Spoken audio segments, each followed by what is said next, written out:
Here's the big idea. Faith is belief. And the word belief means to be living. The be living from. Believing, be living from. Be, location, living is the root of that location. From the place that's unseen to the human eye. What is that? It's the human imagination.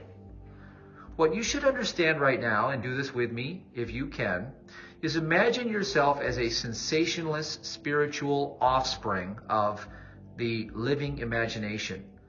As in, you can live, move, and have your being in that substance of reality, that substance of spirit, and it is immutable. In other words, you can move right through matter as the wind, as the spirit. You can move right through limitation, right through pain, right through disease, right through poverty. You move right through it. And you can also shape and mold and fashion the image in this substance of anything you desire.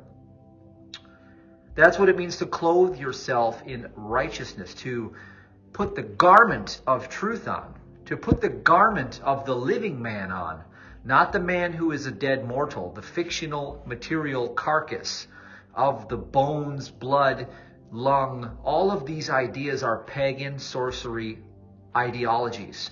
They are the fallen, corrupted man that has nothing to do with the real you. So the big breakthrough is you must have belief in what you're asking for, what you are commanding. Ask is to command. So if you believe, you shall receive according to your faith. Well, according to your faith is a cord, okay? The cord that connects you to the spiritual man is where you are living from the imagination. And they taught you in the world that the imagination isn't real. They said you are pretending. You're being childlike. And I tell you that that is the true reality of the substance of things unseen. That is the evidence of things unseen. That's what it means to have faith. The faith of a mustard seed shall move the mountain. You don't know what a mustard seed is, but I'll get to that. Now, be living from that position, that location, that root of faith. It's unseen to the human eye. You must understand this concept. Neville Goddard called it engendering. Everything is thought. Everything originates from a position of mind. And mind is singular. There is one mind, the mind of God. And the shadow world is the mind of carnality. It is the root of Satan, fear. Fear and faith are dialectically opposed to one another. Everything is perfect already and wholly separate from the material dream of your human five senses is the life divine. Heaven is at hand, the Christ said. So, if heaven is at hand, how are you in a world where it's not present to you? It's because of your agitation. Agitation comes from the directive of human will. Reasoning is of the devil, they say, because reasoning is this: the presenting of solutions that create the problems. See, the solutions create the problems. And that spins off the two poles in the dialectric from the position of absolute stillness, of rest. And that's why in the Bible it says, be still. That means to come to a position of rest, to be still. So to be still, come to the position of rest. And this is the and no part. Lock in your faith. Again, then it says, I am God, which is to reveal the good. Okay? So come to a position of rest. Activate living from imagination. The imagination is the I am. And you live, move, and have your being in the imagination. The lie and the liar from the beginning counterfeits everything with material fiction. And these are the steps to sin. Step number 1 is fear. Then confusion, lack of trust, double-minded division. Okay, that's the gospel of truth in the Nag Hammadi library. Look, Fear is false evidence appearing real.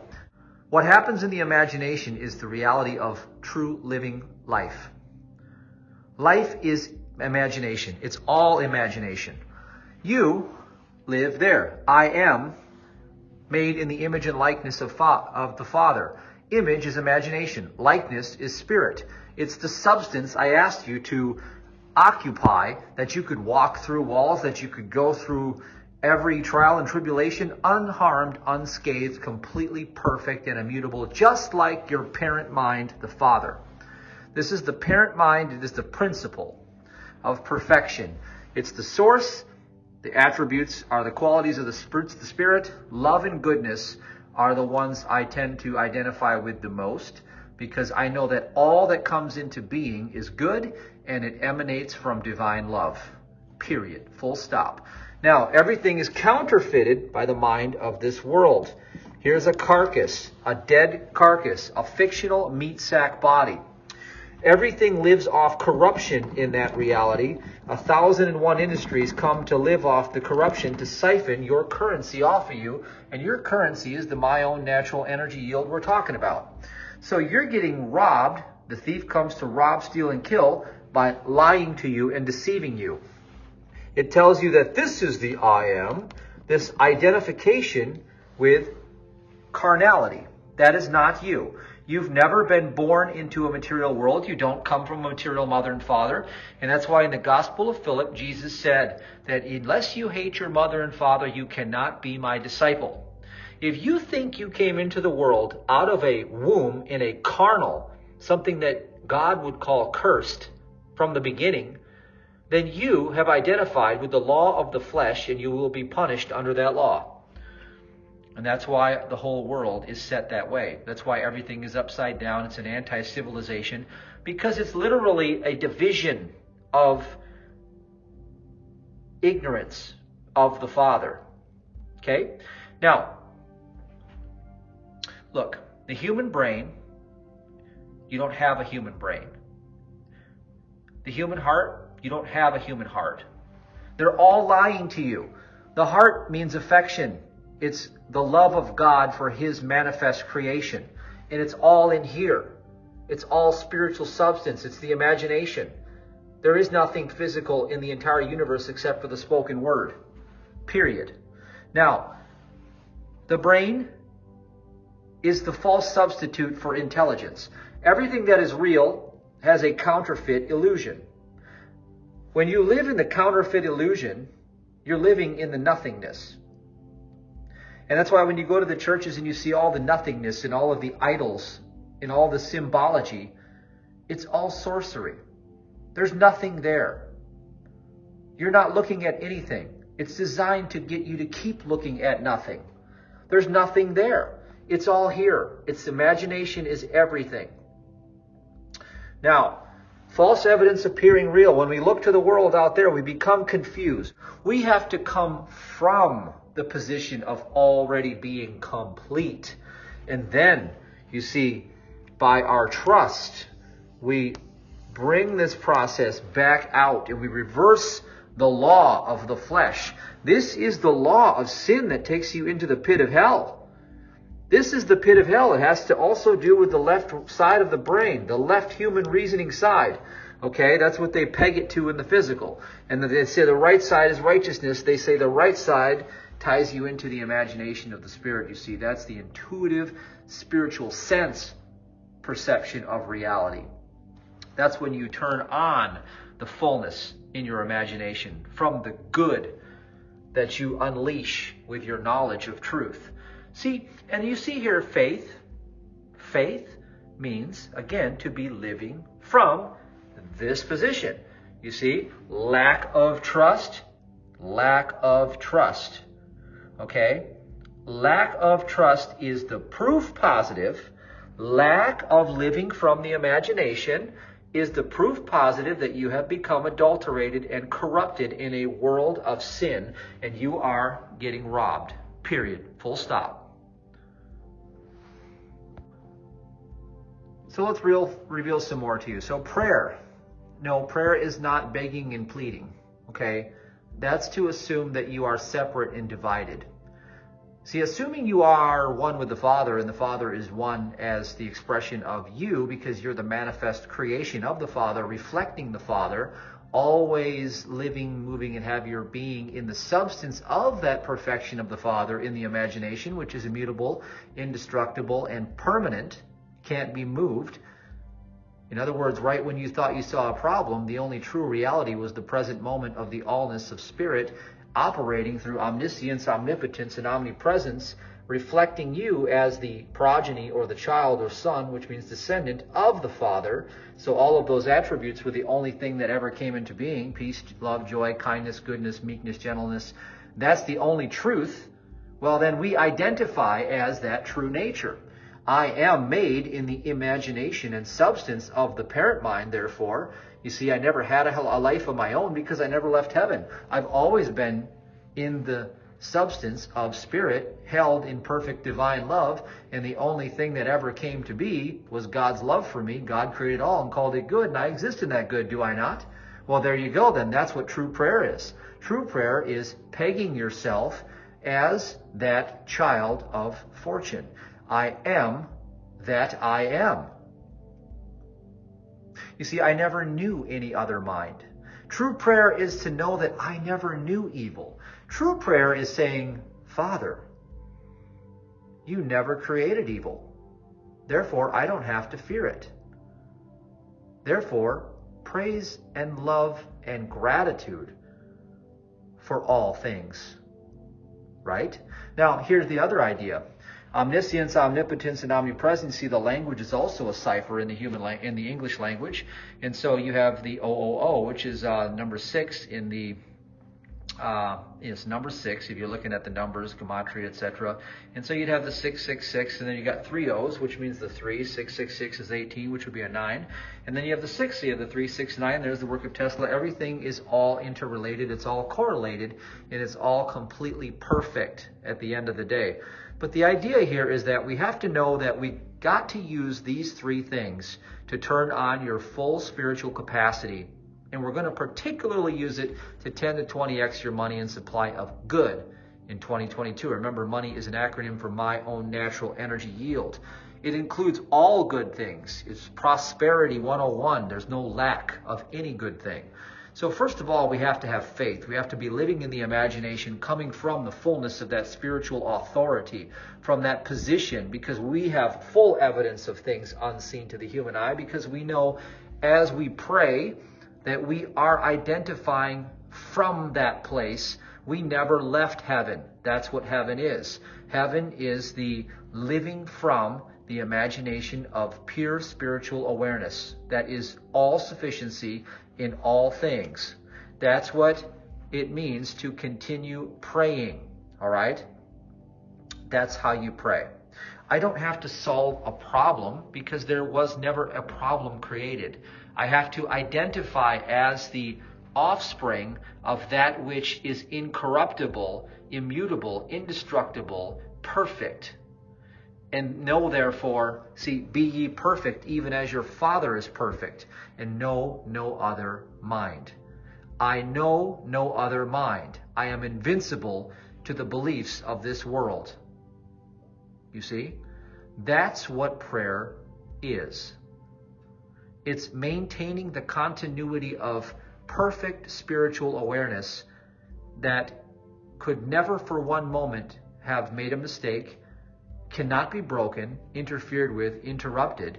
And therefore, back to that first NFT teaching, we do not have to use our human will for anything other than aligning with these 3 things. This is the proper use of human will. To activate your faith, come from the imagination, to live as if it's already true now, and to then pray without ceasing to keep living from that position. So here's how it's done. Remember, I said faith. Instead of saying, well, who, what, when, where, why, and how, I see a problem, I will fix this problem. Boom, activates human will. Boom, activates the twin dielectric forces. Boom, every solution therefore creates the problem. And therefore, boom, every further use of that human will, even if I obtain the object of my desire, creates the side effects okay, of human willfulness, which are the unintended consequences that come along. So yes, I may fill the room through using coercion, will, manipulation, all the things that the world tells you, sales tactics, all these things are great, right? Well, guess what? It also brings the unintended consequences: burnout, stress, anxiety, fear, all sorts of human discord, strife. It's the law of strife. See, we want to learn how to operate in the law of allowing and receiving, not strife. All right? So, here's the alternative. The room is filled. Every single day. Repetition, repetition, repetition. I repetition my mind to live from the place. I keep correcting it. I am already engaging with a full audience. I am already receiving the applause. I am already distributing the best of my knowledge, the best of my training, and I am witnessing the miraculous transformations right in front of my lying human eyes to see only the perfect children of God. And what are those perfect children? They are also the imagination and substance of spirit, the image and likeness of God. They are not mortals. Mortals are never alive. They are never real. They are never anything other than the carnal mind's representative of false, fictional life through materiality, which is the law of sin and death made manifest. And that's why there's aging, decline, disease, death, because the more we identify with these things, the more sin we bring into our own awareness, the more corruptible we get by turning away from the perfection of the Father. Faithless, living through the evidence of things seen by the human eyes. Everything exists right here, right now. You're not going to get anywhere. You're going to reveal realities. Infinite worlds appear and reappear like motes of dust dancing in a beam of light, the Vedic scriptures say. Infinite worlds. Where do you think those worlds come from? From the imagination. So what does it mean to believe in something? It means to be living from it, living from the result. I'm living from the emotional, get this, the emotional connection. I'm living from the emotional connection tied into the imagination of that which I choose to be. Unseen to the human eye. And I began using my mouth, saying, money flows freely and easily to me now. Money flows freely and easily to me now. Remember, the only physical thing in the universe is your mouth. I want you to remember that all human history is garbage. It is complete nonsense. It doesn't exist because you never left heaven. It is all His story because it's all God and it's all good, and there was none other created. There was none beside Him. There was none beside Him. Ignorant fools in the churches cannot even understand what they're reading. There was none beside Him.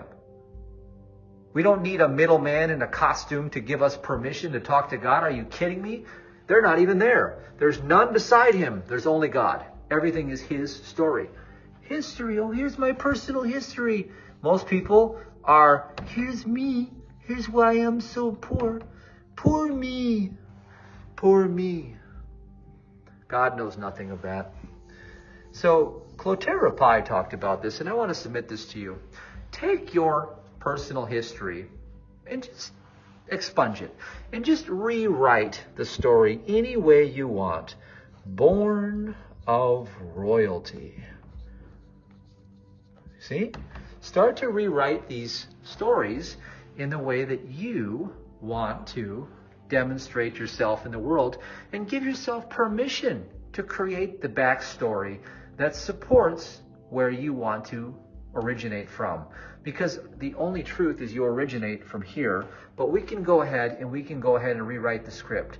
So take some time and rewrite the script, and it will really serve you well. Okay, so the last part here is the fasting part. And it has nothing to do with food. I'm sorry, but that's the counterfeit version. It has to do with fastening. Steadfastly facing thee, there is no evil on thy path. You see, steadfastly facing thee, Father, there is no matter in its supposed laws. It means to fasten. It means to hold to what you were praying in your faith. You see, these three things together perform all of the miracles.